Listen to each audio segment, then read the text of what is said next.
देख रहे हैं इन डार्क राजकुमार के साथ। तो चलिए बढ़ते हैं आज की कहानी की ओर। दोस्तों, मेरा नाम विनोद है और ये कहानी है मेरे एक दोस्त शुभम की। शुभम मेरे साथ ही कॉलेज में पढ़ा करता था, जो पूरी तरह से नास्तिक था। वो ना तो भगवान को मानता था और ना ही भूत प्रेत आत्माओं जैसी चीज़ों को। वो अक्सर भूत प्रेत आत्माओं जैसी चीज़ों का बहुत ही मजाक उड़ाया करता था। वो कहता था कि शैतानी शक्तियाँ जैसी कोई चीज़ नहीं होती, और अगर होती तो मुझे अब तक ज़रूर दिखती। वो जानबूझकर, चाहे रात हो या दिन, जंगल हो या शमशान हो या फिर कोई कब्रिस्तान हो, वो जानबूझकर यहाँ वहाँ घूमने जाया करता था। और कुछ बोलने पर वो कहता था कि देखो, अगर कोई आत्मा होती तो मुझे वो परेशान करती। अब क्योंकि वो नास्तिक था, जिस कारण वो चाहे साधु हो या फिर चाहे मौलवी हो, उन लोगों की बातों का भी बहुत मजाक उड़ाया करता था। और उसे अभी तक सच में कुछ भी नहीं हुआ था। एक दिन की बात है, वो दोपहर के समय अपने घर से निकलकर मेरे घर आ रहा था। तभी उसे रास्ते के एक चौराहे पर नींबू, पेड़ा, फूल और लाल कपड़ा रखा हुआ दिखा, जिसके चारों ओर हल्दी का एक घेरा बनाया हुआ था।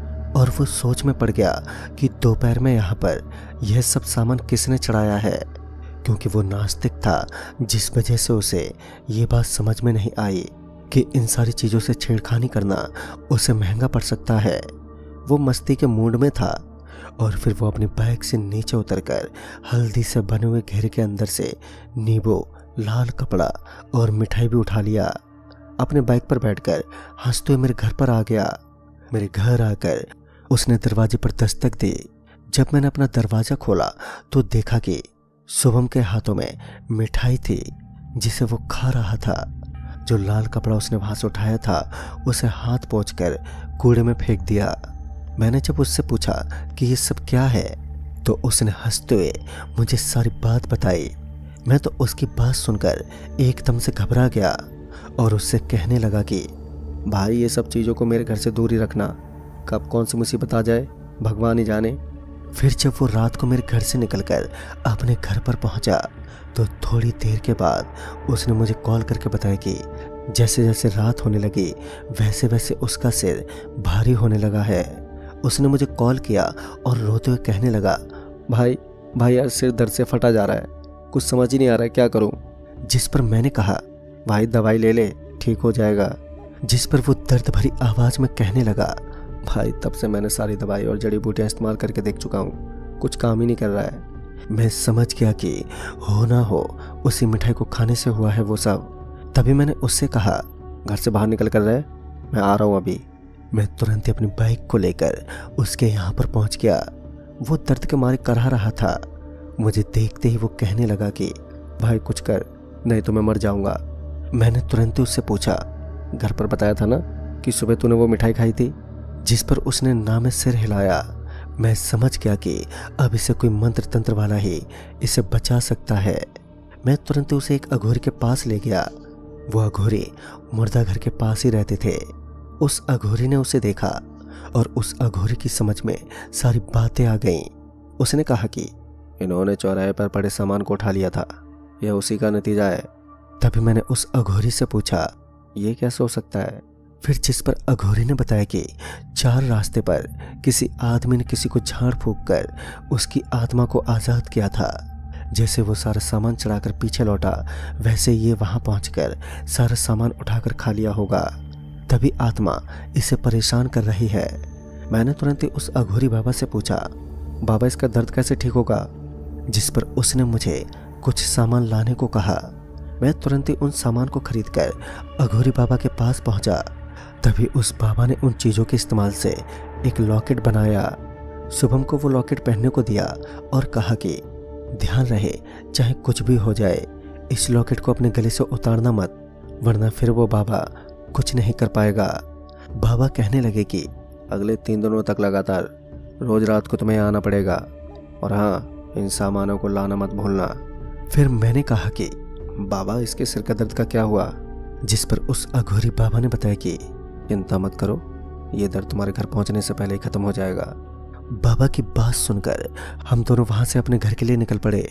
रास्ते में अभी भी शुभम को दर्द हो रहा था और वो दर्द से कराहते हुए मुझसे कहने लगा, भाई ये सब बाबा वगैरह से कुछ नहीं होगा, ये सब ढोंगी है, और हाँ मैं कल नहीं आने वाला। मैंने उसकी बातों का जवाब नहीं दिया और फिर हम दोनों घर पर आ गए। घर पर आते ही मैंने शुभम से पूछा कि दर्द हो रहा है क्या, तो वो भी हैरानी से मेरी ओर देखते हुए कहने लगा, भाई दर्द अचानक से गायब हो गया। तभी वो उस रात जाकर आराम से सो गया। पर रात को किसी ने शुभम के गले से उस ताबीज को निकालने की कोशिश की थी। अचानक से शुभम की आंख खुल गई और वो डर के मारे इधर उधर देखने लगा, पर उसके सामने कोई भी नहीं था। जब शुभम ने अपने गले की तरफ देखा तो उसके गले के ऊपर दाग आ गए थे। ऐसा लग रहा था मानो किसी ने उस ताबीज को जोर से खींचकर निकालने की कोशिश की हो। इस बात से शुभम इतना ज़्यादा डर गया था कि उसे पूरी रात नींद ही नहीं आई और वो पूरी रात अपने घर के बाहर देखता रहा और फिर कब सुबह हो गई उसे खुद भी पता नहीं चला। सुबह होते ही उसने मुझे सारी बातें बताई और वो अब इन सब की वजह से काफ़ी डरा रहने लगा था। अब हम दोनों रात होने का इंतज़ार करने लगे ताकि वापस से उस अघोरी बाबा के पास जा सकें। फिर रात हुई और हम दोनों उस अघोरी बाबा के पास गए। हमें देखते ही उस अघोरी ने पूछा, सामान लाए हो? मैंने तुरंत ही अपने सिर को हाँ में हिलाया और उन्हें मैंने सामान से भरी पोटली दे दी। इससे पहले कि हम कुछ पूछ पाते कि अघोरी बाबा ने कहा, मैं जानता हूँ कि कल रात उस आत्मा ने तुम्हारे गले से इस ताबीज़ को निकालने की कोशिश की थी, लेकिन होशियार रहना, चाहे कुछ भी हो जाए, इस ताबीज़ को खुद से दूर किसी भी कीमत पर होने मत देना। इतना बोलते ही उन्होंने कुछ मंत्र पढ़े और हमसे वापस कल आने को कहा। हम दोनों वापस अपने घर की तरफ आने लगे। रास्ते में शुभम अभी भी काफ़ी डरा हुआ था। आज वो मेरे साथ मेरे घर में सोने की जिद करने लगा। वो कहने लगा, भाई कल उसने मेरे रूम से इस ताबीज़ को हासिल करने की कोशिश की थी, क्या मैं आज तेरे घर पर सो सकता हूँ? यार मुझे बहुत डर लग रहा है भाई। मैं मान गया और फिर वो मेरे घर पर मेरे ही रूम में लेट गया।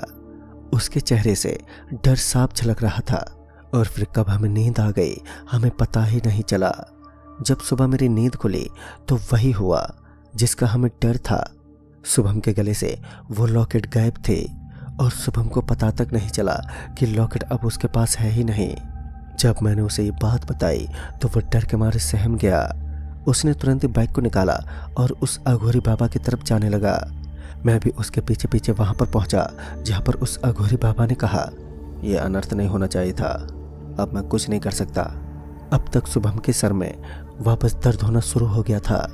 फिर वो उस जगह से भागकर डॉक्टर के पास गया और अब तक उसकी हालत काफ़ी बिगड़ चुकी थी। डॉक्टर ने उसके सिर को स्कैन किया पर उन्हें कुछ भी समझ नहीं आया।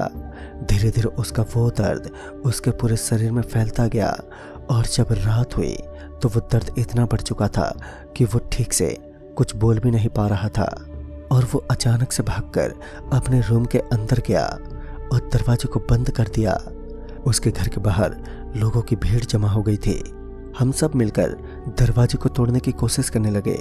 जब तक हमने दरवाजे को खोला तो देखा कि अब तक शुभम ने अपने गले में फांसी लगा ली है।